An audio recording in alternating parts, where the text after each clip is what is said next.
은혜 받으실 하나님의 말씀은 창세기 50장 22절에서 26절 말씀입니다. 창세기 50장 22절에서 26절 말씀을 다 같이 봉독하시겠습니다. 요셉이 그의 아버지의 가족과 함께 애굽에 거주하여 110세를 살매 에브라임의 자손 3대를 보았으며 므낫세의 아들 마길의 아들들도 요셉의 스라에서 양육되었더라. 요셉이 그의 형제들에게 이르되 나는 죽을 것이나 하나님이 당신들을 돌보시고 당신들을 이 땅에서 인도하여 내사 아브라함과 이삭과 야곱에게 맹세하신 땅에 이르게 하시리라 하고, 요셉이 또 이스라엘 자손에게 맹세시켜 이르기를 하나님이 반드시 당신들을 돌보시리니 당신들은 여기서 내 해골을 메고 올라가겠다 하라 하였더라. 요셉이 110세의 죽음에 그들이 그의 몸에 향 재료를 넣고 애굽에서 입관하였더라. 아멘. 말씀의 제목을 다 함께 따라해 주시길 바랍니다. 본향을 바라보는 사람. 본향을 바라보는 사람. 저는 2010년 12월에 온 가족들을 데리고 미국으로 이사를 갔습니다. 미국에서 전혀 목회할 생각이 없었는데 갑자기 어느 날 교회에서 미국으로 가라고 명령을 하셔서, 그래서 처음으로 미국에 가게 되었는데 그때 3년만 있다가 올 줄 알았어요. 왜냐하면 목회를 하러 간 것이 아니라 북미 총회라고 순복음 교단 총회에 행정총무로 가서 당시에 교단이 힘들고 어려울 때에 교단의 화합을 위해서 일하고 돌아오는 거였기 때문에 3년만 있다가 올 줄 알았어요. 그래서 비자도 3년짜리 비자를 받았습니다. 그런데 1년 만에 목사님이 오셔서 저한테 영주권 받으라고 하시는 거예요. 미국에서 오래 있으라고.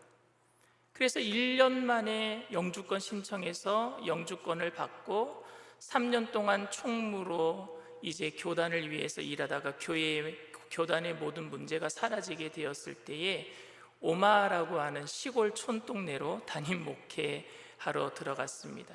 근데 담임 목회하러 들어갔는데 처음에 채 30명도 되지 않았어요. 그런데 하나님께서 은혜를 주셔서 1년, 2년 만에 저렇게 많이 부흥을 해서 이제는 미국에서 이제 뿌리를 내려도 되겠구나. 교회가 너무 잘 되는 거예요. 성도들이 불어나고 교회 학교 아이들도 불어나고 한국인도 없는데 어디서 그렇게 한국인들이 오는지 너무너무 감사한 거예요.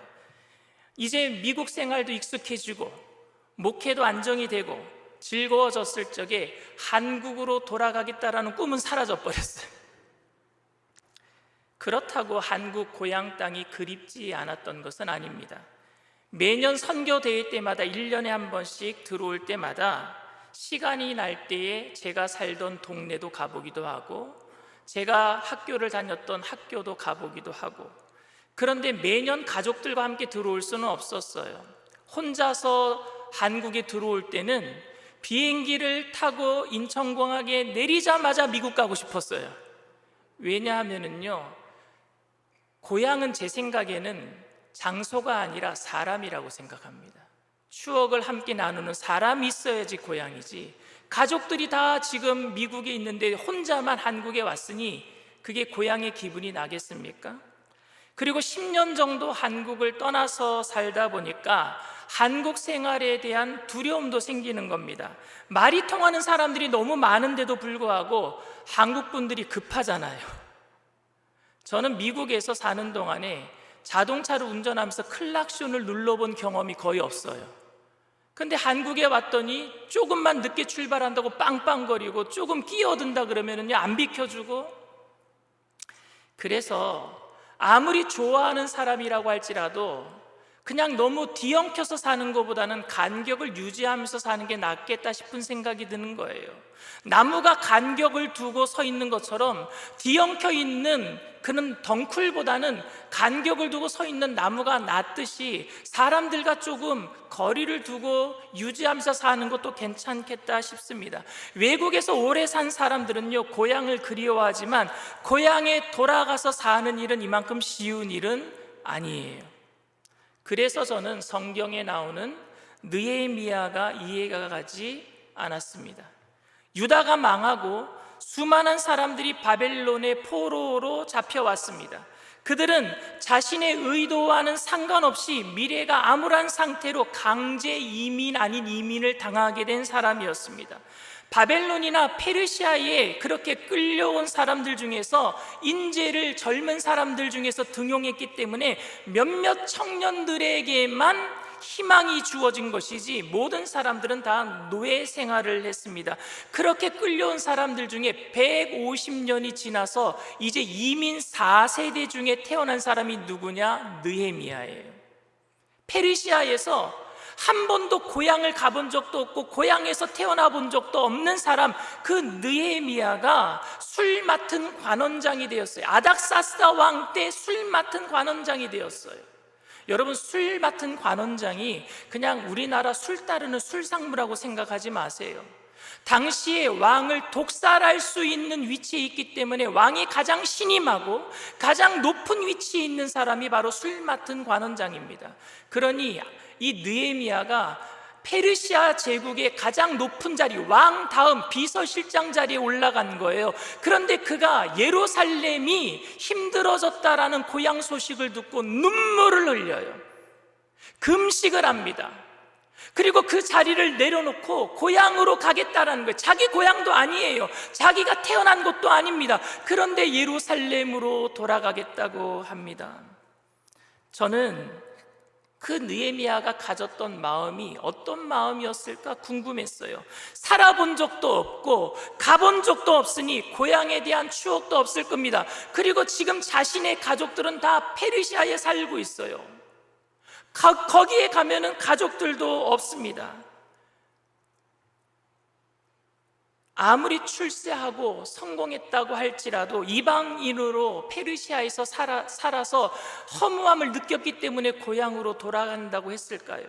아니면 피는 못 속이는 것이라서 150년이 지나도 유대인이기 때문에 본능적으로 유대 땅으로 돌아가고 싶어하는 마음이 생겨서였을까요? 제가 믿기에는 느헤미야가 열망한 것은 예루살렘이라는 장소에 대한 그리움이 아니라 하나님 약속에 대한 소망, 신앙적인 갈망인 줄 믿습니다. 하나님의 나라, 즉 하나님 나라의 다스림이었어요.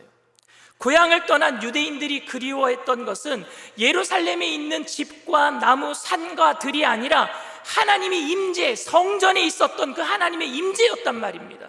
예루살렘 성전에서 하나님을 만났던 그 기억들 말입니다. 하나님의 도성, 하나님의 약속하셨던 땅에서 그분을 예배하고 찬양하며 하나님 백성으로 회복되는 것이 이 느헤미야의 소망이었어요. 요셉의 생에서도 우리는 그런 그리움과 목마름을 또 찾아볼 수 있습니다. 요셉은 나그네 인생을 17살 때부터 삽니다. 17살 소년의 나이에 형들에게 미움을 받아서 미디안 상인의 노예로 팔리게 되었고, 그리고 애굽의 노예가 된 게 17살 소년의 나이였습니다. 그런데 13년이 지난 30살의 나이에 요셉은요, 누명을 다 벗어버리고 감옥에서 이제 왕의 꿈을 해몽해 줌으로 인해서 일약 스타가 되고, 요셉은 30살에 총리가 돼요. 애굽 바로 왕 다음에 총리 대신이 되는 겁니다. 요셉이 언제까지 관직에 머물렀는지는 모르겠지만 죽을 때까지 자기의 모든 형제들을 다 애굽에 불러서 70명이나 넘는 아버지와 형제들을 다 불러서 먹이고 살릴 만큼 재력과 모든 권력이 풍부했단 말입니다. 그리고 요셉은 110살에 죽었어요. 그러니까 애굽에서 몇 년을 살았느냐? 17살에 와서 애굽에서 110년에 죽었으니까 93년을 산 거예요. 93년 동안 13살, 13년 노예 생활하고 감옥에 갇혀 있는 2년을 빼면은요, 80년을 호의호식하면서 잘 먹고 잘 살았어요. 애굽의 총리로서 모든 사람들에게 존경받으며 산 사람입니다. 그러니까 80년간 너무나도 잘 살았어요, 애굽에서. 여러분들 어떻게 생각하십니까? 93년을 외국에서 살면서 80년을 성공한 인생으로 호의호식하면서 이민자로 살았다면 그 사람은요, 애굽 사람에 가깝겠습니까? 유대 사람에 가깝겠습니까? 요셉에게 여러분 고향은 어떤 의미가 있겠습니까? 가족들도 지금 다 애굽에 와서 잘 살고 있습니다. 예루살렘에 가면은, 가나안 땅에 가면은 반겨줄 사람이 아무도 없어요. 그리고 애굽에서 자손을 3대까지 봤다라고 오늘 본문은 기록하고 있습니다. 그렇다면 요셉은 애굽 사람에 가까운 것 아닙니까? 17살 겨우 고향은 17년간 살았고요. 그리고 애굽에서는 90년을 살았어요. 그 중에서 93년을 살았어요. 그 중에서 80년은요 총리로 산 거예요. 성공하면서 산 겁니다. 그런데 그는 예루살렘을 그리워하고 있어요. 고향을 그리워하고 있어요. 그것은 뭐예요? 하나님 나라의 통치가 그리운 거예요. 예배드렸던 장소가 그리운 거예요. 하나님 나라를 그리워한 줄 믿습니다. 사람들이 궁극적으로 바라보는 것이 풍요롭고 잘 사는 것이라면은 요셉은 더 이상 바랄 것이 없는 사람입니다. 그런데 그는 모든 사람이 부러워할 만한 상황임에도 불구하고 그의 인생에서 여전히 허전하고 여전히 그리움을 느끼고 있습니다. 고향이 그리워요. 하나님의 임재와 통치가 사무치게 그립다라는 말입니다. 그가 죽으면서 형제들에게 남긴 유언이 오늘 본문 말씀입니다. 24절부터 25절 말씀 보겠습니다. 요셉이 그의 형제들에게 이르되 나는 죽을 것이나 하나님이 당신들을 돌보시고 당신들을 이 땅에서 인도하여 내사 아브람과 이삭과 야곱에게 맹세하신 땅에 이르게 하시리라 하고, 요셉이 또 이스라엘 자손에게 맹세시켜 이르기를 하나님이 반드시 당신들을 돌보시리니 당신들은 여기서 내 해골을 메고 올라가겠다 하라 하였더라. 해골이라도 자기 고향 가나안 땅에 묻히고 싶었어요. 그래서 오늘 본문에 보면은요, 입감만 했다 그러고 하간을 안 했대요. 무덤에 묻지 않았대요. 그냥 입감만 했대요. 가난하고 힘들었을 때에도 요셉은요, 이 가나안, 하나님이 계신 곳이 소망의 이유였고요, 성공하고 최고의 자리에 올라갔음에도 그는요, 이 가나안 땅 하나님이 계신 자리가 그에게는 소망의 이유가 된 줄 믿습니다. 그는 지금 내가 있는 이 애굽도 하나님이 함께 하시면 하나님의 나라라고 말하지 않았어요. 내가 성공했으니까 여기도 좋습니다 하나님, 여기도 하나님의 나라입니다 라고 말하지 않았습니다. 다시 말하면 하나님이 함께 계시면 여기도 하나님의 나라, 내가 성공했으니까 여기서 그냥 쭉 살겠습니다 말하지 않았다라는 거예요. 그렇게 자기의 재산과 권력을 합리화시키지 않았어요. 요셉은 그가 어디에 있든지, 어떤 위치에 있든지, 얼마나 소유했든지 그는 나그네임을 잊지 않았어요. 나는 여기서 나그네로 살고 있어. 내가 돌아가야 할 곳은 본향이야, 고향이야, 가나안이야, 천국이야, 잊지 않았다라는 얘기입니다. 그는 나그네로 살았습니다. 그가 하나님을 찾았던 것은 편안하고 안락한 삶을 살기 위해서가 아니라 하나님의 다스림과 동행함을 원했기 때문입니다. 요셉은 나그네로 살아가면서 한 번도 고향을 잊어버린 적이 없었습니다. 이 말은 그가 애굽에서의 소유와 신분을 단 한 번도 목적으로 생각한 적이 없었다라는 말이고, 거기에 마음을 빼앗겼던 적이 없었다라는 말입니다. 그런데 우리는 이 땅에서 제법 성공한 듯 보이는 사람들 마음속에 하나님의 나라에 대한 열망이 사라지고 있음을 보게 됩니다. 예수를 믿으면서 가난하고 헐벗고 굶주릴 때는 하나님의 나라를 찾으면서 열심으로 예배드리는 분이 어느 날 축복받고 나면서부터 등 따숩고 배부르면서부터 하나님의 나라에 대한 소망을 잃어버리는 것을 보게 된단 말입니다. 고난 중에 있을 때는 하나님의 나라를 그리워하는 것 같았던 사람들이 모든 것이 잘 풀릴 때에는 하나님의 나라에 대한 열망을 잊어버리게 되고 교만하게 되고 다른 사람들을 무시하게 되고 다른 사람들을 쉽게 착취하게 되는 것을 보게 된단 말입니다. 그런데 요셉은 그렇게 하지 않았어요. 요셉의 유언 때문에 출애굽 사건에 그 유언이 이루어지는 일이 출애굽기에 기록되어 있습니다. 출애굽기 13장 18절에서 19절 말씀입니다. 그러므로 하나님이 홍해의 광야길로 돌려 백성을 인도하심에 이스라엘 자손이 애굽 땅에서 대열을 지어 나올 때에 모세가 요셉의 유고를 가졌으니 이는 요셉이 이스라엘 자손으로 단단히 맹세하게 하여 이르기를 하나님이 반드시 너희를 찾아오시리니 너희는 내 유고를 여기서 가지고 나가라 하였음이더라. 아멘. 이게 400년 이후의 일이에요. 요셉이 오늘 본문 창세기에 유언한 그 유언한 다음에 400년 있다가 이루어질 일입니다.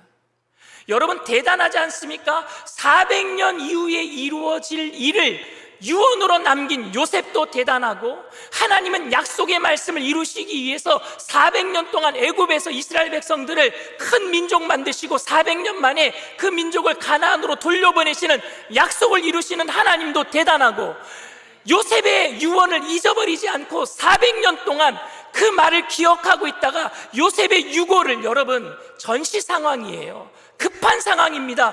그때는 잊어버릴 것도 많아요. 그런데 챙겨서 나가는 이스라엘 백성도 대단하지 않습니까? 저희 가족들은요, 저 때문에 되게 바빠요. 여행을 떠나거나 약속 시간이 있으면은요, 저는 1시간 전부터 재촉합니다. 빨리 가야 된다고.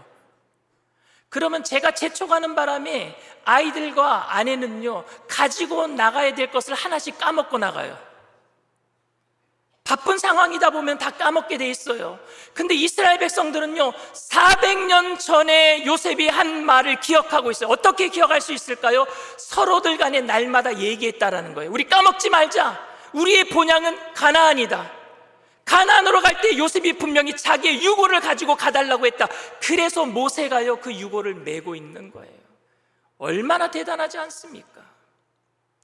나그네로 애굽 땅에 살면서 그들이 바라보고 소망한 것은 그 땅에 뿌리를 내리고 잘 사는 것이 아니라 귀향이었어요. 고향으로 돌아가는 거였습니다.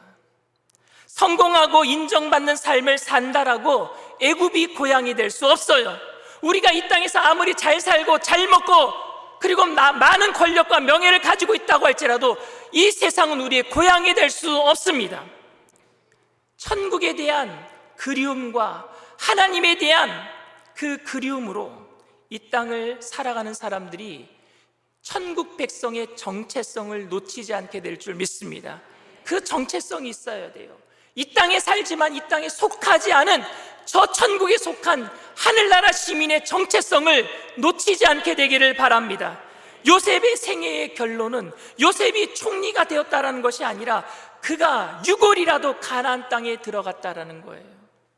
요셉의 이야기는 요셉의 출세의 이야기도 아니고 성공의 이야기도 아닌 하나님의 약속의 이야기이고 구원의 이야기인 줄 믿습니다. 요셉의 성공을 이민자로서 외국에서의 성공의 본으로 삼고 요셉의 출세를 궁극적인 목표인 양 말하는 것은 요셉의 생애를 오해하는 것입니다. 요셉은 아무리 애굽에서 성공하고 오래 살았어도 애굽에다가 마음을 둘 수 없었습니다. 그의 마음은 항상 가야 할 곳 가나안을 향해 있었습니다. 요셉은 그가 어떤 위치에 있든지 어디에 살든지 나그네임을 잊지 않았습니다. 물론 고향에 대한 마음을 가지고 있기 때문에 먼 산만 쳐다보면서 고향만 바라보면서 설렁설렁 산 것이 아니었어요. 최선을 다해서 총리로서 산 줄 믿습니다. 그러니까 우리들도 이 땅에서 최선을 다해서 살아야 될 줄 믿습니다. 그런데 우리는 이 땅에서 최선을 다해서 살다가 성공하면은요, 하늘나라에 대한 소망을 잃어버린단 말입니다. 그래서 그래서 베드로 사도는 당시 초대교회에 예수님이 다시 오시겠다고 말씀하셨는데 예수님이 이제나 어제나 오시려나 기다리다가 안 오시니까 점점 하늘나라에 대한 소망을 잃어버리고 살아가고 있는 사람들에게 이런 얘기를 했어요. 베드로 전서 2장 11절 말씀입니다. 사랑하는 자들아, 거류민과 나그네 같은 너희를 권하노니 영혼을 거슬러 싸우는 육체의 정욕을 제어하라. 여러분, 뭐라 그랬어요? 거류민과 나그네, 너희들은 이 땅에 사는 사람들이 아니야. 거류민이야, 나그네야. 그러니까 이 땅에서 뿌리 내리고 살아가도록 하는 영혼을 거슬리는 육체의 정욕을 싸워서 이겨내라는 거예요. 여러분, 육체의 정욕이 뭔지 아십니까? 이 땅에서 잘 살자예요. 고향이 없다, 이 땅이 고향이다, 이 땅에서 잘 살자, 이게 육체의 정욕이란 말입니다.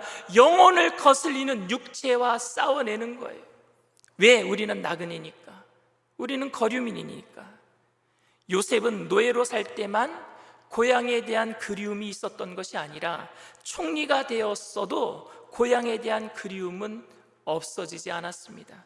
고향에 대한 그리움 때문에 이 세상에서 나그네로서 살면서 불성실한 태도로 살아가는 것도 여러분 문제이지만, 이 세상에 살면서 집착하며 사는 것도 더 큰 문제가 되는 것 같습니다. 현대 그리스도인들은 마치 돌아갈 고향이 없는 것처럼 살아가는 사람들도 보여져요. 성실하게 산다기보다는 집착하면서 사는 것 같아요. 내려놓아도 되는데 못 내려놓습니다. 없어도 되는데 없으면 큰일 날 것처럼 조바심 내면서 살아갑니다. 제 자신도 마치 고향이 없는 사람들처럼 살아갈 때도 있는 내 자신을 바라볼 때가 있어요. 깜짝깜짝 놀라요. 이 세상에서 사는 게 너무 익숙해져 버렸어요. 너무 편한 삶이 되어버리고 말았어요.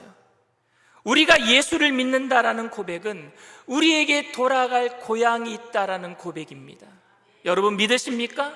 예수를 믿는다라는 것은 내게 돌아갈 고향이 있다라는 고백이에요. 이제 그 소망으로 세상을 살아내야 될 줄 믿습니다. 예수 그리스도를 믿음은 이 땅에서의 형통을 보장하는 것이 아니라 영원한 기업을 유업으로 물려받는 자녀됨의 권세를 보장하는 말씀입니다. 그런데 여러분, 예수 그리스도의 자녀, 하나님의 자녀가 된다는 권세가 오늘날 우리에게 얼마나 큰 효력을 발휘하고 있습니까? 차라리 우리들도 총리 대신처럼 요새처럼 성공하자, 아니면은 느헤미야처럼 그런 술 맡은 관원장이 되자라는 슬로건이 더 힘을 발휘하잖아요. 우리가 축복받자, 우리가 건강하자, 이 땅에서 잘 되자라고 설교하면 여러분들이 다 아멘 할 텐데, 하나님의 자녀가 되었습니다라는 그 말에는 얼마나 큰 아멘이 있습니까? 여러분, 한번 곰곰이 생각해 보게 되기를 바랍니다. 우리가 예수 그리스도의 십자가의 죽음과 부활을 믿는다라는 말은 도대체 무슨 의미입니까? 그리스도의 십자가의 죽음과 부활은 우리로 하여금 하나님의 자녀가 되게 하시는 능력인 줄 믿습니다. 자녀됨의 권세란 애굽에서의 형통이 아니라 약속의 땅, 저 천국을 유업으로 이을 자의 권세를 말하는 줄 믿습니다. 이 세상이 아무리 좋아도, 이 세상에서 아무리 인정을 받더라도 우리의 마음은 그래서 여기에 둘 수 없단 말입니다. 저 천국에 가야 되기 때문에. 우리의 마음이 하늘에 있을 때 우리가 약속의 땅, 영원한 나라를 바라보고 사는 나그네라는 정체성이 분명할 때에 우리는 이 땅에서 낙심할 수 없고, 그래서 착취할 수 없고, 부자가 되었어도 그래서도 거짓되이 살 수 없고, 탐욕스럽게 살 수 없고, 사치스럽게 살 수 없고, 그래서 게으를 수 없는 줄 믿습니다. 왜냐하면 우리는 천국 백성이기 때문에.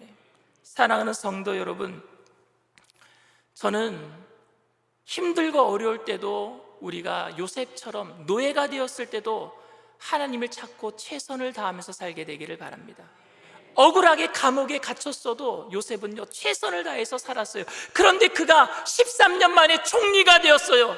떵떵거리는 자리에 올라갔어요. 그럼에도 불구하고 그는 겸손하게 천국을 바라보면서 산 줄 믿습니다.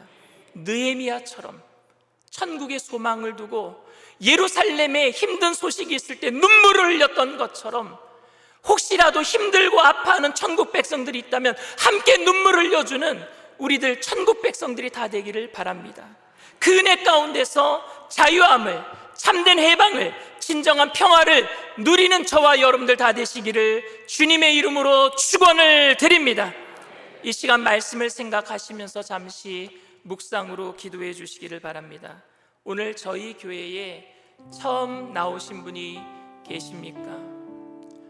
이 땅에서 살아갈 때에 힘들고 어려운 문제가 많은데 이 땅에서는 그 문제를 해결해 줄 사람들은 분명히 있어요.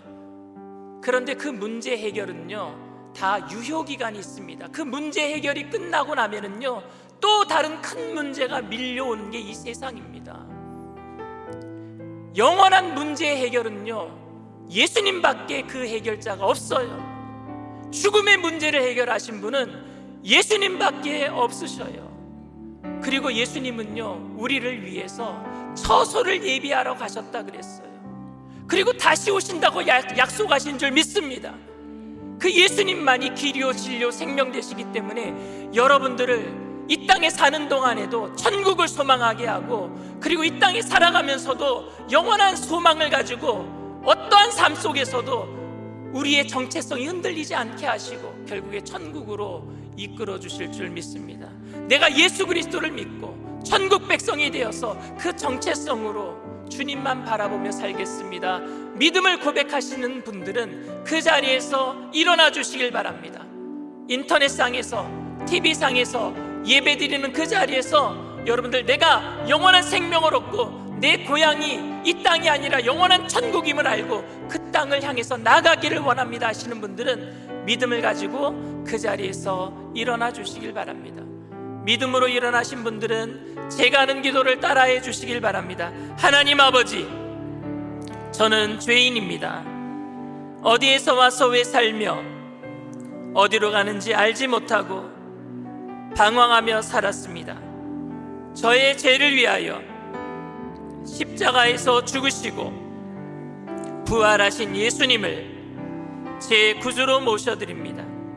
저는 하나님의 자녀가 되었습니다. 지금부터 영원토록 주님과 함께 살겠습니다. 예수님의 이름으로 기도드립니다. 아멘. 할렐루야. 여러분들을 진심으로 축복하고 환영합니다. 오늘은 성찬을 대하는 날입니다. 예수님의 찢기신 몸과 흘리신 피를 왜 먹고 마시느냐? 우리의 고향이 천국임을 알기 위해서예요. 예수님께서 다시 오시겠다고 약속하셨어요. 그리고 나를 기념하라 그랬어요. 내가 다시 오겠다. 왜 오시겠다고 하는 거예요? 우리를 천국으로 인도하려고, 우리를 고향으로 인도하려고. 주님, 내가 오늘 이 성찬을 통해서 하나님 나를 위해서 준비하신 그 고향을 잊어버리지 않게 하여 주시옵소서.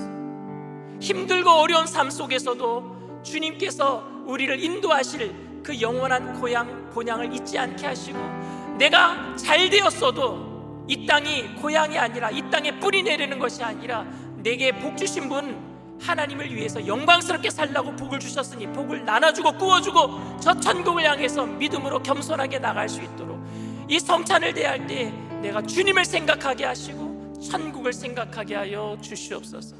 특별히 혹시라도 내가 이 땅에서 주님을 잊어버리고 살았던 것 있으면 용서하여 주시옵시고, 이 성찬을 대할 때 순전한 마음으로 성찬에 대할 수 있도록 우리 마음을 깨끗게 해달라고 우리 주님 3번 부르고 통성으로 간절히 기도합니다. 주여, 주여, 주여. 할렐루야. 사랑과 은혜가 풍성하신 하나님, 하나님 이 시간에 우리가 본향을 생각합니다. 주님을 생각합니다. 주님 이 시간에 하나님 우리의 마음을 깨끗게 하시고, 우리의 마음이 흔들리고 우리의 마음이 세상에 빼앗겼던 모든 것들 하나님 이 시간에 용서하여 주시옵소서. 온전히 주님만을 기억하며 주님만을 바라보며 하나님 아버지, 우리의 죄가 주홍같이 붉을지라도 양털처럼 희게 되게 하셔서 순전한 마음으로 이 성찬에 참여하겠습니다. 주님의 죽으심을 통하여 천국을 기억하며 이 땅에 살아가는 모든 시간에 하나님을 기억하며 천국을 바라보며 믿음으로 최선을 다하며 하나님의 영광을 위해서 살아갈 수 있도록 은혜를 더하여 주시옵소서. 주님 감사합니다. 주님 감사합니다. 예수님의 이름으로 기도드리옵나이다. 아멘.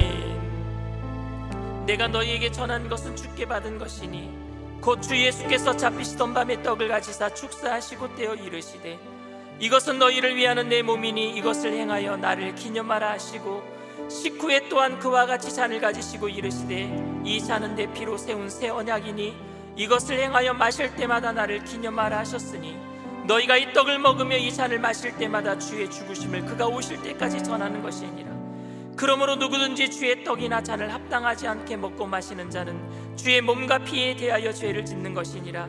사람이 자기를 살피고 그 후에야 이 떡을 먹고 이 잔을 마실지니 주의 몸을 분별하지 못하고 먹고 마시는 자는 자기의 죄를 먹고 마시는 것이니라. 사랑과 은혜가 풍성하신 하나님 아버지, 이 시간 우리가 주님 영원히 하나님과 함께 거할 그 본향을 생각합니다. 주님 다시 오시겠다고 약속하시면서 나를 기념하라 하시면서 주님 이 성찬을 제정해 주셨사오니 주님의 찢기신 몸과 흘리신 피를 먹고 마실 때에 예수님 다시 오심을 기억하게 하여 주시옵시고 예수님 다시 오실 때에 영원한 고향인 천국으로 우리가 옮겨짐을 알게 하여 주시옵시고 이 땅에 살아가는 동안에 주님께서 주시는 힘과 능력으로 최선을 다해서 이 땅에서 살아내게 하여 주시옵소서. 성찬을 통해서 주님이 내 안에, 내가 주님 안에 거하게 되는 것 체험케 하여 주시옵시고 성령의 능력으로 우리를 일으켜 세워 주시옵소서. 감사드리며 예수님의 이름으로 기도드리옵나이다. 아멘. 여러분, 예수 그리스도의 찢기신 몸과 흘리신 피 이 성찬은 예수님을 믿는 모든 분들이 참여할 수 있는 하나님께서 예수님께서 직접 만들어 주신 예식입니다. 오늘 이 떡을 먹고 마실 때에 주님께서 우리 안에, 우리가 주님 안에 거하게 되는 것 체험하게 하시고 영원한 고향을 생각하게 하시고 이 세상에 어떤 어려움도 어떠한 일들도 하나님께서 능히 이겨내게 하실 줄 믿습니다. 이 시간 우리 주보열 찬양하시면서 주님 앞에서 우리 모두 다 성찬에 참여하겠습니다. 주보열 날 정결케 하고 주보열 날 자유케 하니 주 앞에 나 예배하는 시간 나의 모든 것을 주께 드리네.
바람이랑 태양이랑 어떤 한 나그네의 외투를 벗기는 게임을 해요.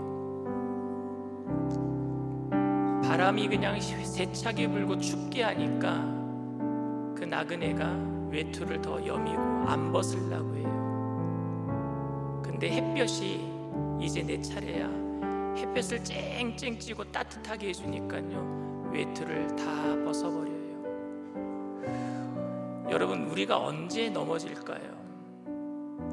고난과 시련 속에서는요, 주님을 더 찾아요. 더 옷깃을 여미고 주님께 더 기도하고 새벽도 깨우고 철야도 나오고.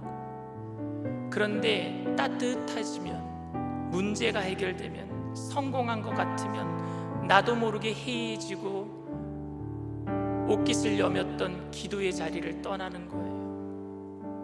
근데 그때에도 하나님을 향할 수 있는 단 한 가지의 방법은 내가 이 땅에서 사는 사람이 아니라 나그네구나. 내가 성공해도 내 목표는, 내 고향은 천국이니까. 여러분, 복을 줄 때 복 때문에 하나님을 잊어버리는 건 진짜 어리석은 거예요. 복을 주신 분이 하나님을 기억하고 하나님을 찾는 사람이 진짜 지혜로운 믿음의 사람인 줄 믿습니다. 그분이 천국에 계셔요. 우리를 데려가시려고 예수님을 통해서 죄의 문제를 먼저 해결해 주셨고, 다시 오실 때는 심판주로 오셔서 우리를 데리고 가실 줄 믿습니다. 그러니 여러분, 이 땅에 살아가는 동안에 가난에도 최선을 다하십시오. 부함에도 최선을 다하십시오. 늘 본향을 생각하면서 기쁨으로 살아내는 여러분들 되기를 바랍니다. 성령님, 우리가 그것을 잊지 아니하도록, 주님, 성령님은 예수님의 영이시니까 예수님 기억나게 하시고 천국 기억나게 하시고 이 세상을 넉넉히 이겨낼 수 있도록 도와주시옵소서. 성찬의 은혜에 감사하는 마음으로 우리 주님 세 번 부르고 통성으로 간절히 기도합니다.